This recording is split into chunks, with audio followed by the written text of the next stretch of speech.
इस वीडियो में हम लोग S3 बकेट की लाइफ साइकिल पॉलिसी को कॉन्फ़िगर करेंगे और हमें क्यों कॉन्फ़िगर करना चाहिए S3 में लाइफ साइकिल पॉलिसी, तो इसके इम्पोर्टेंस भी हम जान लेंगे इस वीडियो में।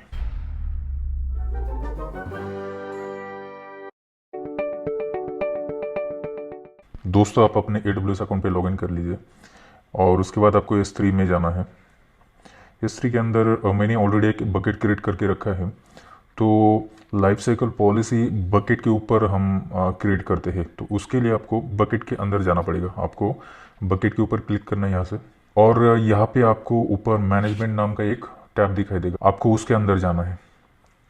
और अब देखिए यहाँ पे आपको लाइफ साइकिल रूल्स का ऑप्शन मिल जाता है। तो यहाँ पे आप क्रिएट लाइफ साइकिल रूल पे क्लिक करेंगे।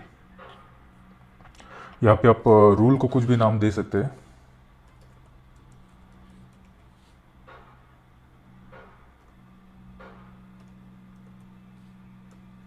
मैं यहाँ पे कुछ भी नाम दे दूंगा। फर्स्ट ऑप्शन जो है वो है limit the scope of this rule using one और मोर फिल्टर्स। सो इसका मतलब ये है कि बकेट के अंदर अगर कुछ फोल्डर है तो उसका प्रीफिक्स यहाँ पे लगा के हम जो रोल है उसको फिल्टर आउट कर सकते हैं। मतलब ये है कि जैसे मैं यहाँ पे एक डुप्लीकेट टैब ओपन कर लेता हूँ और बकेट के अंदर एक फोल्डर है, इमेज नाम का फोल्डर है, तो इसका इस्तेमाल आप यहाँ पे फिल्टर आउट करके कर सकते हैं।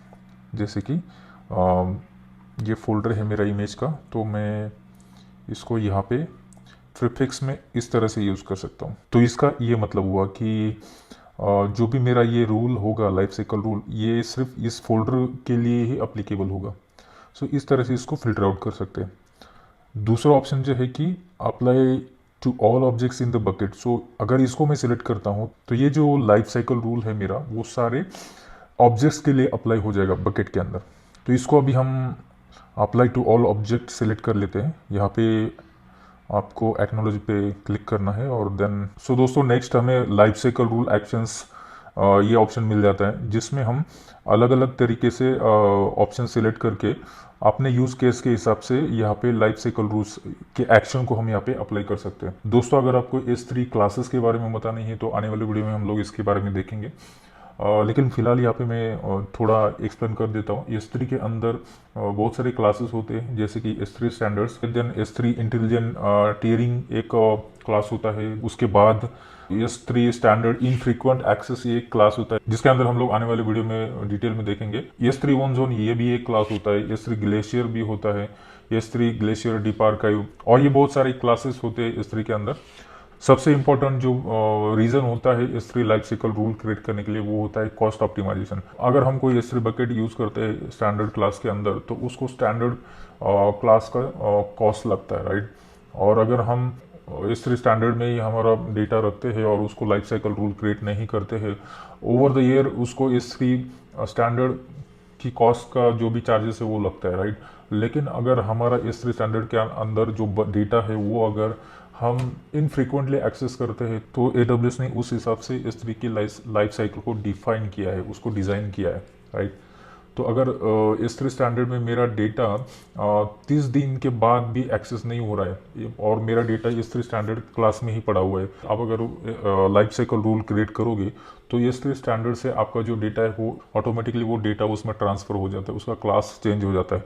तो उस केस में क्या होगा, S3 स्टैंडर्ड का नहीं बल्कि S3 इनफ्रीक्वेंट एक्सेस का जो भी कॉस्ट रहेगा, चार्जेस रहेगा, वहाँ पे आपको लगेगा। इट मीन्स स्टैंडर्ड के मुकाबले S3 इनफ्रीक्वेंट जो क्लास है उसका चार्जेस आपको कम लगे, उसका चार्जेस कम है और आपको कम लगेगा, राइट।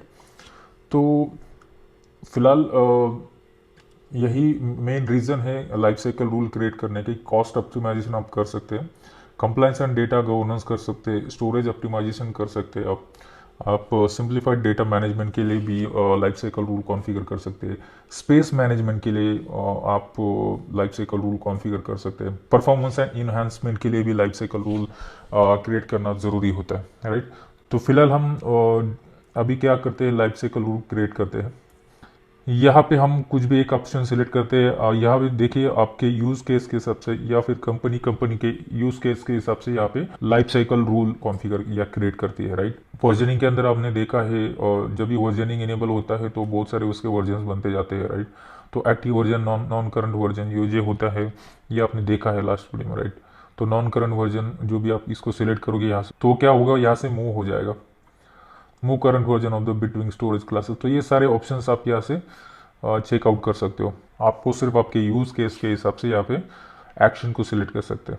मैं सिंपली यहाँ पे अभी expire current version of the objects यहाँ पे सिलेक्ट कर लूँगा for the testing purpose.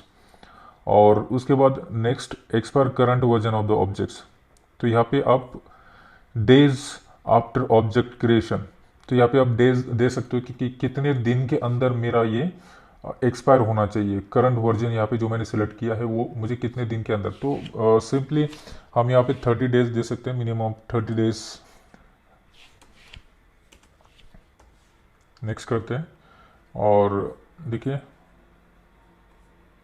Simply आपको यहाँ पे इसका समरी देख सकते हैं हम। करंट वर्जन ऑब्जेक्ट डेज 30, मतलब 30 दिन के बाद मेरा ऑब्जेक्ट जो है वो यहाँ से एक्सपायर हो जाएगा, राइट। और वो नेक्स्ट क्लास के अंदर उसको ऑटोमेटिकली भेजा जाएगा, राइट। तो यहाँ पे क्रिएट रूल पे क्लिक करते हैं, राइट। और दोस्तों आप यहाँ पे मल्टीपल रूल्स क्रिएट कर सकते हैं। एक रूल हमने यहाँ पे देखा है, आप लाइफ साइकिल मैनेजमेंट में जाके बकेट के अंदर यहाँ पे मैनेजमेंट में आप देख सकते हैं, यहाँ पे इसका एक रूल बन चुका है। और यहाँ पे आप मल्टीपल रूल्स क्रिएट कर सकते हैं, राइट। सो दोस्तों यहाँ पे और एक रूल क्रिएट कर लेते हैं, इसको रूल 2 नाम दे देते हैं। और अप्लाई टू ऑल ऑब्जेक्ट्स पे क्लिक कर लेते हैं, यहाँ पे एक्नॉलेज कर लेते हैं। और मैं चाहता हूँ कि मेरा जो नॉन करंट वर्जन है, वर्जनिंग में S3 वर्जनिंग हमने देखा है, जिसमें हमने वर्जनिंग अगर 11 करेंगे तो क्या होगा, अलग अलग वर्जनिंग बनता जाएगा, अलग अलग वर्जन फाइल उसके बनते जाएंगे S3 के अंदर। तो क्या होता है, S3 के अंदर मेरा ऑब्जेक्ट्स और या फिर डेटा जो है वो बढ़ता जाता है, राइट। और वो कभी कभी हमें यूज़ में आता है, तो मैं चाहता हूँ उसको चार्जेस नहीं लगे। तो उसके लिए मैं क्या करूँगा, यहाँ से move non current version of the objects between storage classes, तो उसको मैं एक ऐसे स्टोरेज क्लास में भेजूंगा जहाँ पे मुझे चार्जेस कम लगते हैं, राइट। तो इसीलिए मैं ये ऑप्शन यहाँ पे सिलेक्ट कर लूँगा। अभी आप नीचे देख सकते हैं चूज स्टोरेज क्लासेस ट्रांजिशन, इसका मतलब है आप यहाँ पे चूज कर सकते हो कि आपको कौन से क्लास में आपका डेटा भेजना है। तो जैसे कि मैंने बोला कि बाय डिफॉल्ट हम S3 स्टैंडर्ड में होते हैं, S3 स्टैंडर्ड क्लास में होते हैं। तो इनफ्रीक्वेंट एक्सेस यहाँ पे देख सकते हैं, ये एक स्टोरेज क्लास है जैसे मैंने बोला।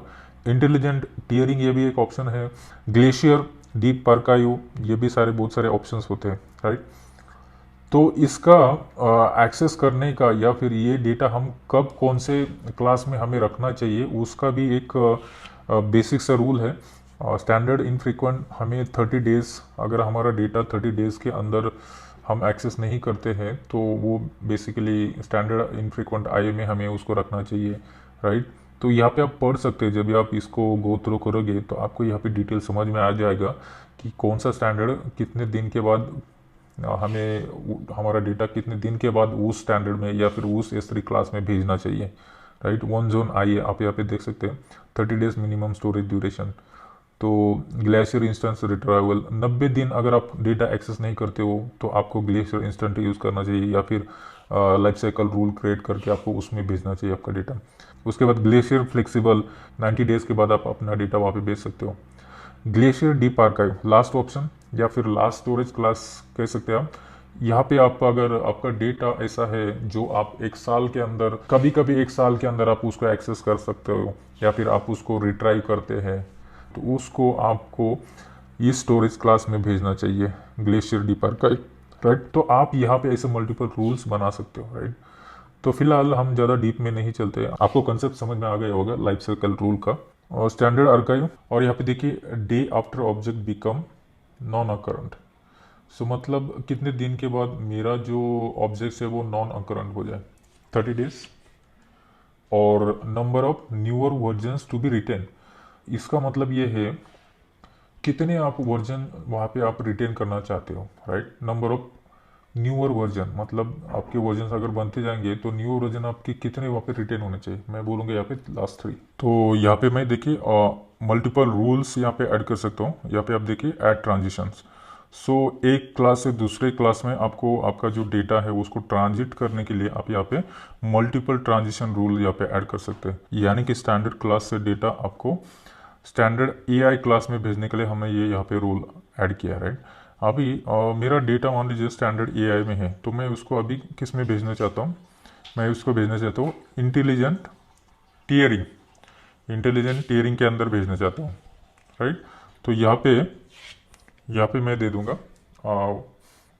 60 दिन, 60 डेज के बाद मेरा डेटा यहाँ से दूसरे क्लास में क्या हो जाए, ट्रांजिट हो जाए। और यहाँ पे मैं रिटेन कितने वर्जन में रिटेन करूँगा,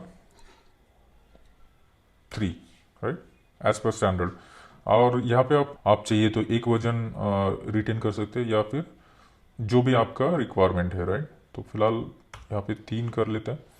नेक्स्ट ऐड ट्रांजिशन कर लेते हैं। नेक्स्ट वाला जो मेरा क्लास है वन जोन एआई, तो इसमें मैं मेरा डेटा यहाँ पे 90 डेज, राइट।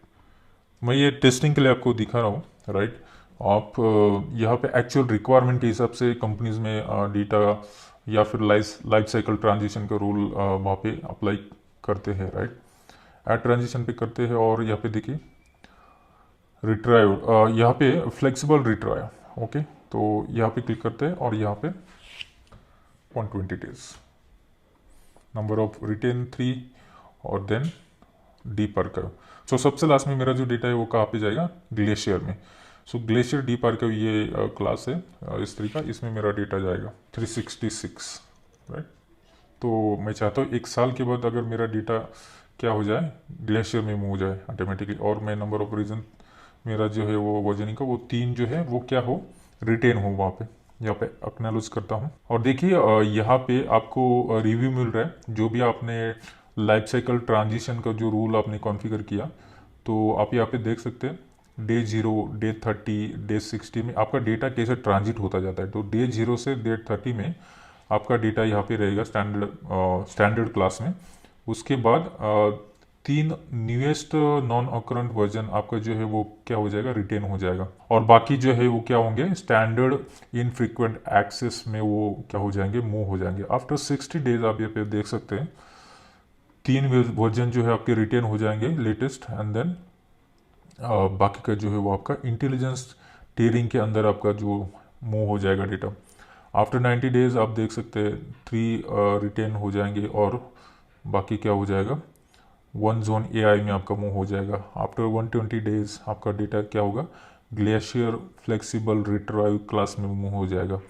और आफ्टर 366 आपका क्या होगा, डेटा ग्लेशियर डीप आर्काइव में क्या हो जाएगा, मूव हो जाएगा।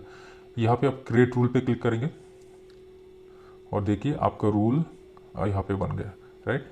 तो आपको कुछ भी करने की ज़रूरत नहीं है, डेटा ऑटोमेटिकली ये रूल के अकॉर्डिंगली एक क्लास से दूसरे क्लास में मूव होता जाएगा और आपको चार्जेस भी अकॉर्डिंगली वैसे ही लगेंगे। अगर आपका डेटा स्टैंडर्ड क्लास में है तो आपको स्टैंडर्ड क्लास के ही चार्जेस लगेंगे। अगर आपका डेटा इनफ्रीक्वेंट एक्सेस में है तो आपको उस हिसाब से चार्जेस लगेंगे। तो ये life cycle rule majorly cost saving के लिए यूज़ किया जाता है, राइट। तो इस वीडियो में इतना ही। आई होप आपने कुछ सीखा होगा। मिलते हैं नेक्स्ट वीडियो में। दोस्तों, अगर आपको लगता है डेवऑप्स आर्टिकल के वीडियो देख के आपको कुछ फ़ायदा हुआ है, कुछ बेनिफिट्स मिला है, तो मैं आपसे रिक्वेस्ट करूंगा इस वीडियो को लाइक करिए, शेयर करिए अपने दोस्तों के साथ। कमेंट बॉक्स में प्लीज़ कमेंट करिए, मैं आपके कमेंट को ज़रूर रिप्लाई करूंगा। और सबसे इम्पोर्टेंट, चैनल को सब्सक्राइब ज़रूर करिए।